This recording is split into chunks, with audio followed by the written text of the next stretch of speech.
Welcome back to our How to Nail Down an Extra $1,000 a Month. This is part 1B, technically, because we're breaking them down into little shorter videos, so it makes it a lot easier for you. Anyway, part one is basically charge for all your working time. And if you checked us out before, we had some other things about thinking is working, so you can certainly check that out. But in this particular case, here are some other areas where you're probably spending some time working on behalf of your customer and may not be charging for them. So the first is going to be material delivery. Often, um, when if you're ordering materials from a company, often there is a delivery charge, as there should be. But what I found is that generally, smaller businesses, if say you were getting material from a local store, you're going to the Home Depot or your local siding store or whatever, you might pick it up on your way to the job site, or you might send one of your guys to pick it up on the way to the job site. And that's really a benefit for the customer. Wear and tear on your vehicle, the time that it takes to do that, the coordination of the materials to have them delivered. So if there's an out of pocket cost, often it's really clear that you pass that along to the customer. But it's really easy when the costs itself are part of your own business. So it's your guys, your truck, your things. Oh, we can just do it and we're not going to charge for it. Now, I'm not saying if the store is on your way and it's going to take you 10 minutes and you know that they're going to load it up and it's not a big deal that you have to do that. But what you'll find is that depending upon how your business functions, say, for example, you're in the middle of the day and you need certain things and you have to send that guy from that location to pick up materials and then come back again. Or say you leave the job site and you do that. The answer to the question that I would have is, are you charging your customer for those things? Or you're showing up 2 hours late to the job site because you had to swing by, pick up materials. If the customer's not paying for that time, that additional time regarding the material delivery, because it's your internal resources. So you want to track that as if the person that's doing the material pickup and delivery does not work for you. And again, you want to make sure that anything that you are going to charge your customer for, this is something that's going to be set up front. So you're going to have that conversation. It's going to be really clear. You're not just going to roll it in and then when they do the math, things don't make sense. We don't have unpleasant surprises. That's not what I'm talking about here.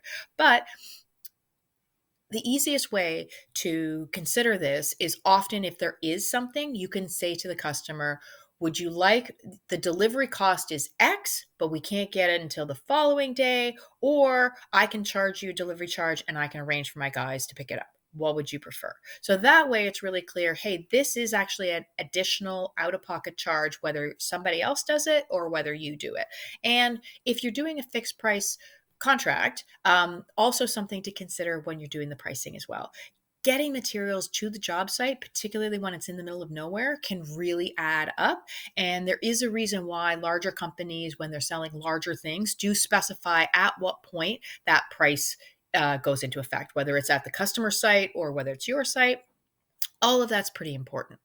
So the coordination, obviously, of the materials is something where there may be thinking. And if you were looking at our previous episode here, you would know that this is also the time when we're talking about like takeoffs and things like that. So remember, your coordination, your thinking is working. If you are performing work for your customer, you should ask yourself, can I charge the customer for this? The final one, of course, is going to be meetings and travel. So it's not unusual to go and offer a free consultation at the beginning when you're gauging the scope or what is going to be included in the project. But the truth of the matter is that there are customers that are okay with a certain number of meetings.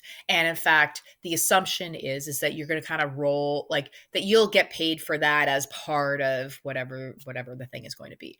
But then you have other customers who require you to meet with them during times maybe outside of the standard working time. I mean, it's one thing if you are already on the job site and the customer arrives and you have a consultation, you're already there. You're probably going to be charging them for that time simply because you have your boots on the ground.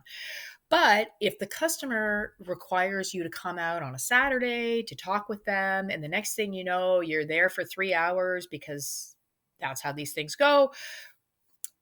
The that's time of your day that you can't do things for yourself. So if you're taking time away from your family, from your hobbies, from the things that you want to do, that is time that you are investing in the customer. And that is time that you should consider charging the customer for. Now, I'm not saying that you need to necessarily charge them through the roof, but definitely having a conversation up front that, we're going to have meetings at X, Y, and Z period of time, and additional meetings we will be billable, right? Because wear and tear on your truck, 4 hours out of your day, not to mention the fact it screws up your day. And then the final, of course, with respect to meetings and travel, are going to be inspections. So if you're coordinating multiple jobs and you have a certain inspection that needs to happen, that is, you probably want to be there when the inspector is there. So if you're traveling specifically for the purposes of inspections, or you are having to come back to the job site to fix things after an inspection before you can proceed, all of those kinds of things, the inspection is simply the trigger. But again, it's you're heading to a job site away from doing the things that you want to do on behalf of the customer. And simply because you're not swinging your hammer or using your tools does not mean that you're not performing work for the customer. So again, this is an area where we want to make sure we are charging for all of our working time. And this is working for the customer. Meetings are working for a customer. If you worked for a large company and you had multiple meetings throughout the day, the company wouldn't say to you, "Oh, you're in a meeting, so you don't get paid for that time." No, the meetings are part of the work. They are the brain part of the work. They are an important and critical part of the work. So just because you're doing it on your own and you're small doesn't mean that your time is less valuable. So remember, we are going to start charging for everything that we're work. If you want this entire course in its entirety with a few extra downloads, you can check that out at jigsavvy.com.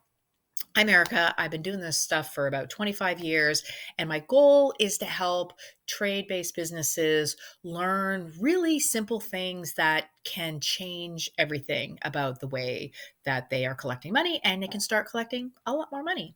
Anyway, this is just part of our series on making an extra $1,000 a month without any more selling, and see you on the flip side.